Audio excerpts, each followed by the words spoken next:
Lately, I've been thinking about how quietly life changes. It doesn't usually happen in one big moment. Most of the time, you don't even realize it's happening until you look back one day and notice your mornings don't look the way they used to. That's where I've been lately, looking back at all these ordinary moments that at the time just felt like another day. But somehow, those ordinary days slowly changed my life.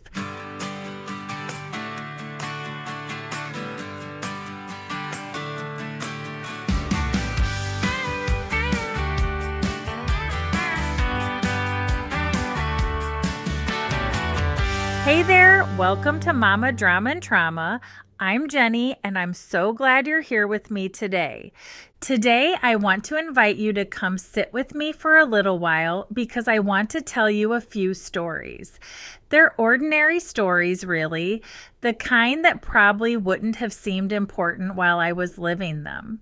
But looking back now, I realize they tell the story of how my life slowly changed, and more importantly, how I slowly changed right along with it.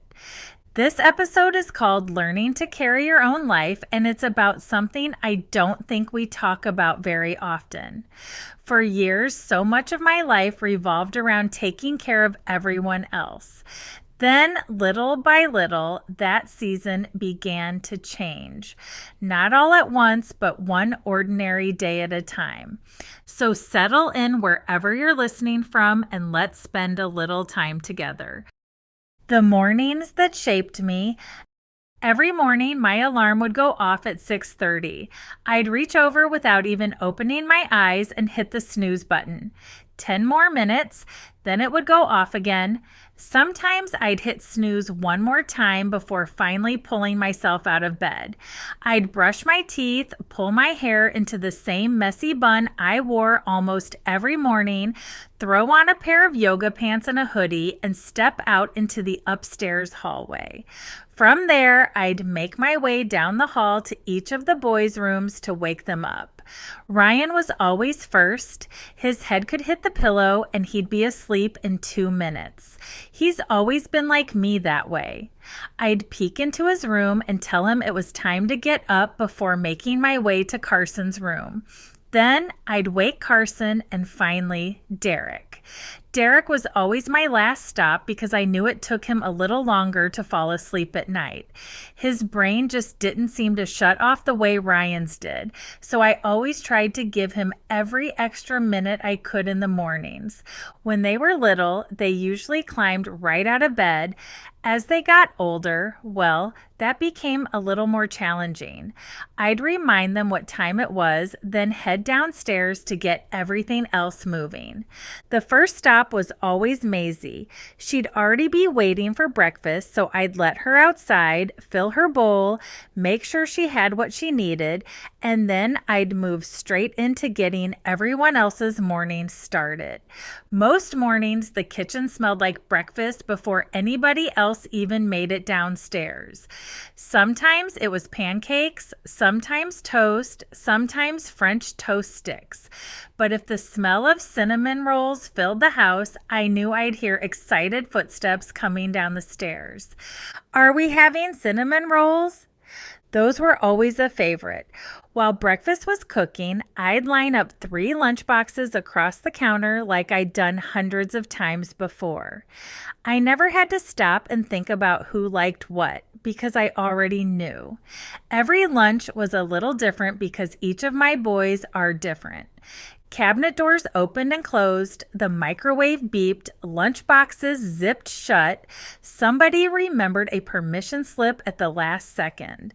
By the garage door, shoes, backpacks, and water bottles somehow ended up everywhere, while 3 boys all tried to leave through the same doorway at exactly the same time.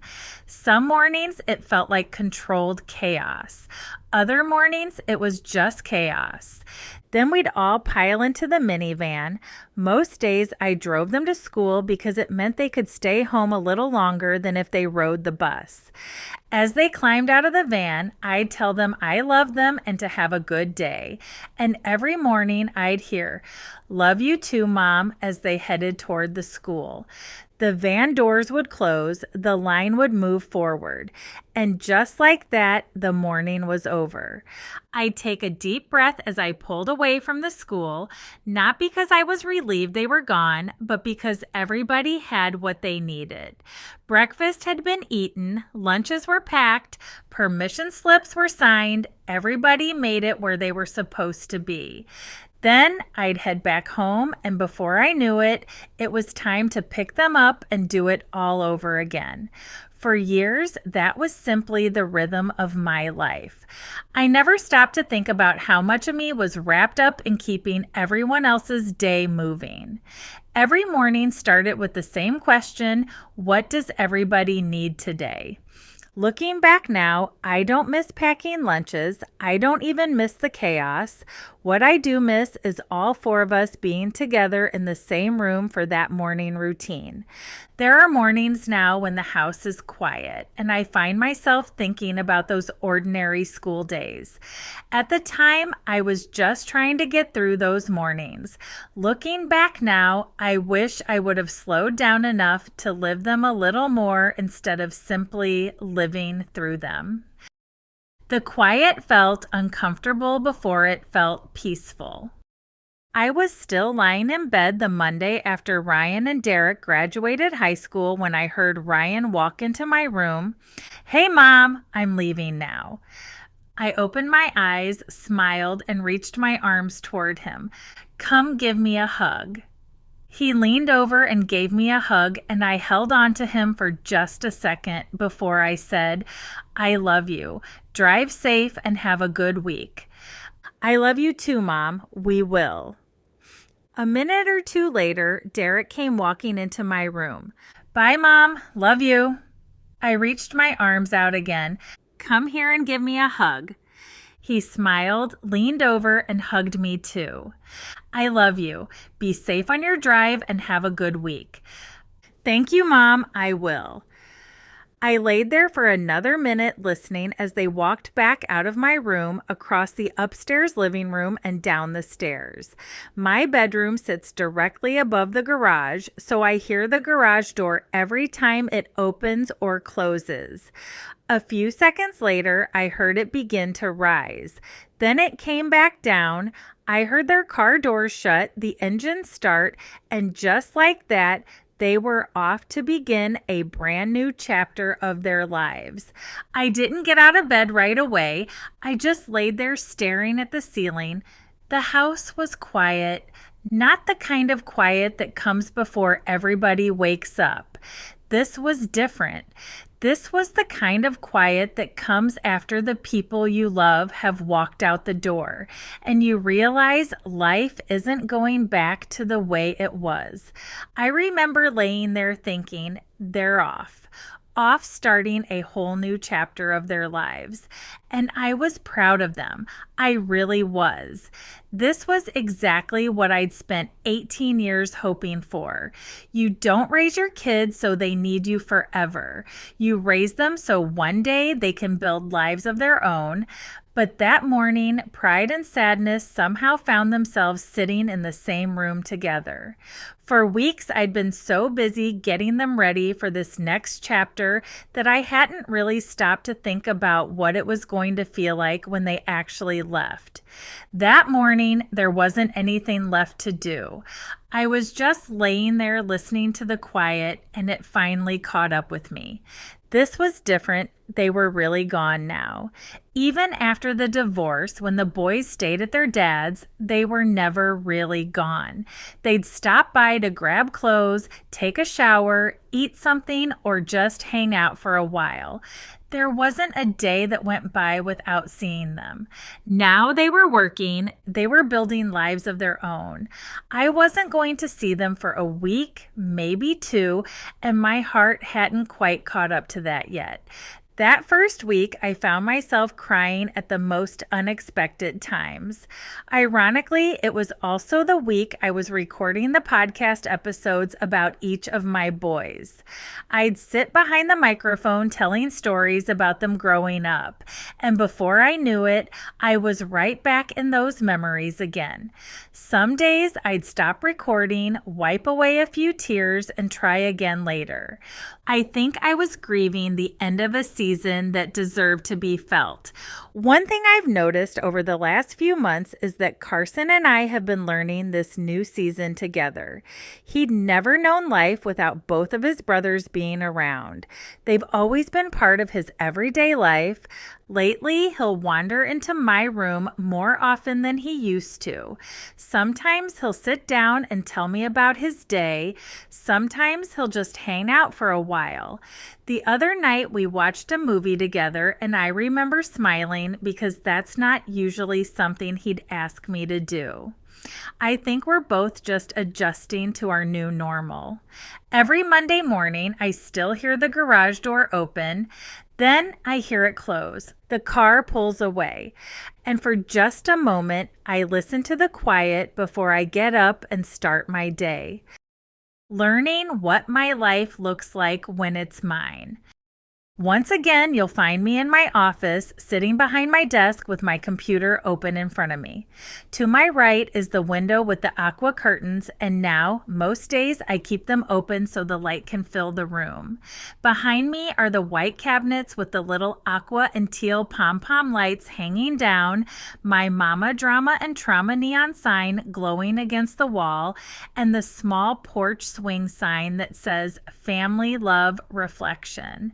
There are plants in every corner of the room, notebooks stacked across my desk and shelves, and usually at least one journal sitting open somewhere nearby. Maisie usually finds the patch of sunlight on the carpet and stretches out there while I work. The room feels bright now, alive. I wanted it to feel like a place I chose to be, not a room I had to sit in because work needed to get done. Most mornings, I sit down, open my computer, and decide what I'm working on that day. Whatever it is, that's where my day begins. I've always been someone who needs to say things out loud. There's something about hearing the words leave my mouth that helps me understand what I'm actually thinking. When everything stays inside my head, it all runs together. But once I say it out loud and read it back, I start noticing things I couldn't see before. Even today, while talking through some of these stories, I've heard myself say something and thought, maybe I was walking on eggshells and didn't even realize it. That thought probably wouldn't have come to me if I hadn't said the story out loud. That's part of why I keep doing this. The microphone in front of me isn't just there for the people who might listen. Sometimes it's there because I need to hear myself too. 3 years ago, I could have been sitting behind this same desk, but the room would have felt completely different. The curtains probably would have been closed, or at least mostly closed, with only a little light coming through. I would have been sitting behind the computer, almost hiding from my own life, struggling to remember where I stood in it. I was still doing what needed to be done, still taking care of everybody, still handling responsibilities, but I didn't really know what belonged to me anymore. For most of my life, I'd always been part of a couple. Before I ever made a decision, there was usually someone else's opinion to consider. It wasn't something I questioned. It was just the way life had always been. Even when I bought ordinary things, I sometimes felt like I had to explain them. Toward the end of my marriage, I started ordering more things through Amazon or Walmart delivery because it was convenient. Most of what I bought was the same household stuff I'd always bought. But when the boxes showed up, I knew I'd hear something about how I was always ordering things. It got to the point where I'd hurry to open the boxes and get rid of them before I had to hear the comments. Looking back, that feels strange to me now. I wasn't doing anything wrong. I was buying things we'd always bought. They were just arriving at the front door instead of coming home in the back of my car. Now, when I buy something, I don't have to explain why I need it. When I bought the computer sitting in front of me, I didn't have to defend the purchase or answer questions about whether it was necessary. I knew why I needed it, and that was enough. It took me a while to get used to that. At first, making decisions completely on my own felt strange. I'd spent so many years automatically wondering what someone else would think that I almost still looked for an opinion that was no longer required. Little by little, though, I started realizing I get to decide what's best for me now. Sometimes that freedom looked like buying a computer without explaining why I needed it. Sometimes it looked like letting the dishes wait because I wanted another hour to work on something that mattered to me. Sometimes it looked like taking a nap in the middle of the day after a sleepless night without worrying whether somebody else would have an opinion about it.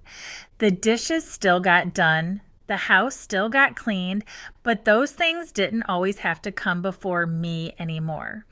There are days when I sit right here at this desk from morning until evening because I'm working on something that matters to me. The house might be a little messy. There might be something sitting where it doesn't belong. A few years ago, that probably would have bothered me enough to stop what I was doing. Now I can look at it and think, I'll get to that later. Right now, this is what I want to do. Looking back now, I think that's when everything started changing. I never had one big moment where I suddenly thought I could build whatever life I wanted. It happened slowly. Every small decision I made on my own gave me a little more confidence than the one before it. Before I realized it, I wasn't waiting for someone else to tell me what my life should look like anymore. I was quietly creating one that finally felt like mine. When I look around this room now, I can see the difference between the woman who sat here 3 years ago and the woman sitting here today. The curtains are open, the sunlight falls across my desk and onto the carpet where Maisie is sleeping. The microphone is waiting in front of me. The notebooks are still filling up with ideas. 3 years ago, I would have told you I was a private person. I would have wanted everyone to believe everything was okay, even when it wasn't. I never would have imagined sitting behind a microphone telling strangers about some of the hardest parts of my life. But that was a different woman. She was tired, she was lost, and she was still trying to be what everyone else needed her to be. The woman sitting here today is still figuring things out. She's still learning, she's still growing, but she pays attention to herself now. She notices what she needs, what brings her peace, and what kind of life she wants to create. The room is brighter now, and so am I. Sometimes carrying yourself feels heavier. If you walked out my kitchen door and onto my back patio, you'd probably understand why I spend so much time out here. Over to the right is my shed, and sitting next to it is a little glider. I don't have my porch swing out here quite yet, but this little glider has become a pretty good place to sit in the evenings. In the middle of the patio is a tall table with a gas fire pit built into it, and around the other side is our wood-burning fire pit with 4 chairs. The Traeger sits over in the corner, ready for whenever one of the boys decides we're grilling something. I hung curtains around the patio so I can close them when the evening sun gets too hot. And when it starts cooling off, I tie them back so the breeze can move through. Then the frogs start singing, the crickets take over, and every once in a while you'll hear a whippoorwill somewhere out in the distance. It's peaceful out here. It feels like home. You know, it's funny. 3 years ago, I thought the hardest part about doing life on my own would be feeling lonely. There have been lonely moments, don't get me wrong, but that isn't what surprised me the most. The part nobody really talks about is all the little things that suddenly become yours. One day, it's a refrigerator that isn't working quite right. Another day, it's a loose doorknob or a furnace filter that needs to be changed. They're not life-changing problems. They're just little reminders that you're the one responsible now. I remember the day one of the boys dropped a cap down the bathroom sink and suddenly the sink wouldn't drain. 3 years earlier, I would have thought, I'll wait until my husband gets home. Only there wasn't a husband coming home anymore. So I got on YouTube, watched a video, crawled underneath the sink, and started taking the P-trap apart. The whole time I kept thinking, what if I can't get this back together? What if I make it worse? I laid every piece out on the floor, cleaned everything out, put it back together, turned the water back on, and it worked.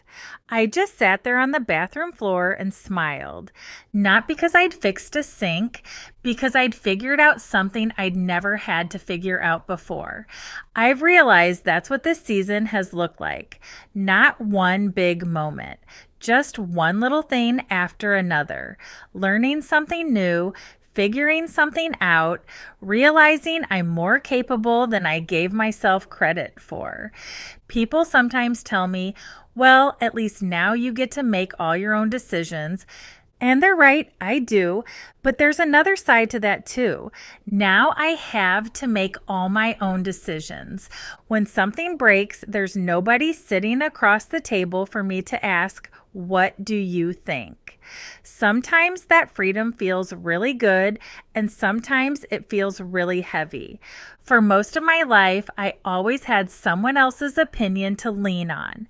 At first, figuring everything out on my own felt scary. Now it feels different. Now I take a deep breath, look things up, and remind myself that not knowing something doesn't mean I can't learn it. As I sit out here tonight, the curtains are tied back, the lights above me are glowing, and the frogs and crickets are carrying on the same conversation they do every summer evening. Before long, one of the boys will probably open the back door and ask what's for dinner or whether we should throw something on the Traeger. Most evenings, you'll find me sitting right here. Sometimes one of the boys comes outside for a while. Sometimes we end up talking around the fire. Sometimes we just sit together. It's become one of my favorite places to end the day. The porch swing reflection. You know, after sitting here and telling you all of these stories tonight, I'm kind of smiling to myself because none of them felt important while I was living them. At the time, they were just ordinary days. I wasn't thinking, I'm going to remember this morning forever, or one day I'll tell somebody about this. I was just living my life. I was making lunches, driving kids to school, sitting in my office trying to figure out what I wanted to create next, crawling under bathroom sinks because something had to be fixed, and trying to make it through one day at a time. Looking back, though, it's funny how those ordinary moments end up becoming the ones you carry with you. I don't really remember every birthday party or every vacation we took, but I remember the smell of cinnamon rolls on a school morning. I remember hearing the garage door close that Monday after the boys graduated.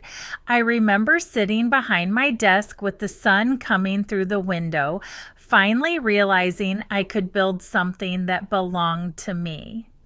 I remember sitting on my bathroom floor after putting the sink back together, laughing because I couldn't believe I'd actually figured it out. Those moments didn't change my life all at once. They changed it a little at a time. I think that's what I've been trying to say all along. We spend so much of life waiting for the big moments. thinking that's when everything changes. Then one day you look back and realize it wasn't one big moment at all. It was hundreds of little ones quietly shaping you into someone you never even noticed you were becoming. For a long time, if someone had asked me who I was, I probably would have answered by telling them about everybody else. I was a wife, I was a mom, I was making sure everybody else had what they needed before I ever thought about what I needed. I don't regret that because loving my boys and raising them has been one of the greatest joys of my life. I'd do it all over again in a heartbeat, but somewhere along the way, I stopped noticing Jenny. Not because I wanted to. There just wasn't much time left after everybody else had what they needed. These last few years have slowly changed that. I haven't become a completely different person overnight. I still love sitting around a fire with my boys. I still tell them to drive safe every time they leave. I still catch myself saying, "Come talk to me," whenever I see one of them walking by. Those parts of me haven't changed at all. What has changed is that somewhere in between all of those ordinary moments, I started paying attention to myself again.